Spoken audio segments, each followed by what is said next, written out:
INDIA block यानी विपक्षी गठबंधन, इसकी लीडरशिप किसके हाथ में होनी चाहिए, ये सवाल अब बड़ा होता जा रहा है। पहले ये बात कही जा रही थी कि ममता बनर्जी को इस विपक्षी गठबंधन की लीडरशिप सौंप देनी चाहिए। अब इस मुद्दे पर नए नए बयान सामने आ रहे हैं।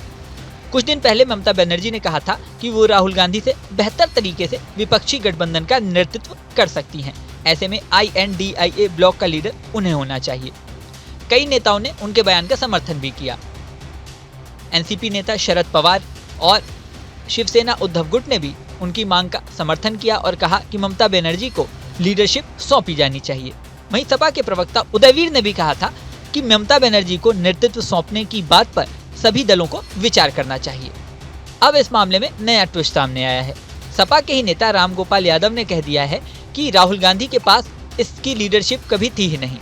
INDIA ब्लॉक के लीडर मल्लिकार्जुन खड़गे थे और अभी भी वही हैं। मामला यहीं पर नहीं रुकता है। सपा के नेता फखरुल हसन चांद ने तो और बड़ी बात कही। उन्होंने एक्स पोस्ट किया और उसमें लिखा कि मुझसे जब भी पूछा जाएगा कि इंडिया गठबंधन का नेतृत्व किसको करना चाहिए तो मैं एक ही नाम लूंगा, आदरणीय अखिलेश यादव जी।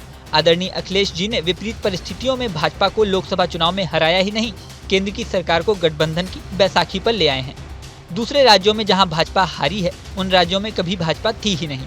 ना ही जातीय समीकरण भाजपा के पक्ष में है, ना ही उत्तर भारत का मुद्दा उस राज्य में काम करता है।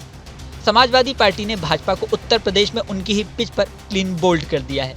प्रधानमंत्री जी भी बहुत कम मतों से जीत पाए हैं। इसलिए इंडिया गठबंधन का नेतृत्व PDA नायक अखिलेश यादव जी को करना चाहिए। अब इन बयानों के बाद सवाल उठने लगा है कि आखिर INDIA ब्लॉक का नेतृत्व किसके हाथों में रहेगा। मामला यहीं पर नहीं रुकता है। लालू प्रसाद यादव के बयान की चर्चा हो रही है कि उन्होंने भी ममता बनर्जी के नाम का समर्थन किया है, लेकिन अब उनकी ही पार्टी के प्रवक्ता मनोज कुमार झा ने इस बारे में क्या कहा है, ये सुनिए। देखिए, एक अद्भुत चीज लगती है मुझे आप तमाम पत्रकार मित्रों में कि यूरेका मोमेंट आप लोग हर दिन ले आते हैं। उनसे एक सवाल पूछा गया तो उन्होंने कहा आपत्ति क्या है।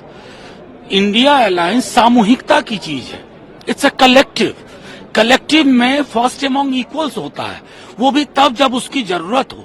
अदरवाइज ये कलेक्टिव प्लेटफॉर्म है जिसमें अलग अलग राज्यों में जो शीर्ष नेता है वो नेतृत्व में सक्षम है और कोई रेफरेंडम तो हो नहीं रहा है। उस संदर्भ में उन्होंने ये बात कही। अब इन सब मामलों पर जो बयान सामने आ रहे हैं, उसके बाद आखिरकार फैसला क्या होता है, INDIA ब्लॉक का नेतृत्व किसके हाथ में रहता है, ये देखने वाली बात होगी। इस वीडियो में फिलहाल इतना ही। जल्द ही नया वीडियो लेकर आपके सामने फिर आएंगे। बने रहें न्यूज नेशन के डिजिटल प्लेटफॉर्म पर। न्यूज नेशन अब व्हाट्सएप पर खबरों की ताजा अपडेट के लिए न्यूज नेशन के इस QR कोड को स्कैन करें।